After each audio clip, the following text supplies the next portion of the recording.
মন্ত্রিপরিষদের সদস্য যারা আছে ওবায়দুল কাদের সহ বাকিদের ব্যাপারে যারা গ্রেপ্তার আছে, ডক্টর আব্দুর রাজ্জাক যিনি আগের দিন পর্যন্ত এখানে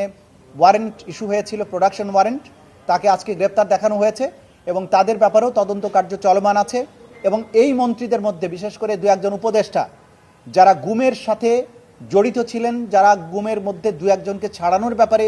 ভূমিকা পালন করেছিলেন এবং তাদের এই গোয়েন্দা সংস্থাগুলোর যারা সম্পৃক্ত ছিলেন, তাদের সাথে গুম কমিশনের ইন্টারভিউয়ের মধ্য দিয়ে এটা দেখা গেছে যে প্রধানমন্ত্রী হাসিনার নির্দেশে যে তাদেরকে রাখা হয়েছে, তারা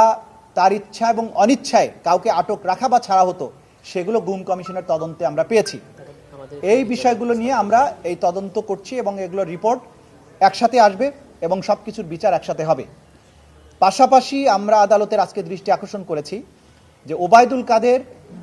বাংলাদেশেই গত 3 মাস ছিলেন। গ্রেপ্তারি পরোয়ানা জারি হওয়ার পরে বাংলাদেশে কোথায় তিনি কিভাবে ছিলেন, কেন তাকে গ্রেপ্তার করা হয়নি, বা তিনি কিভাবে পরবর্তীতে বাংলাদেশের সীমান্ত অতিক্রম করেছেন, এই ব্যাপারে আইন শৃঙ্খলা রক্ষাকারী বাহিনীর কাছে একটা ব্যাখ্যা চাওয়া হয়েছে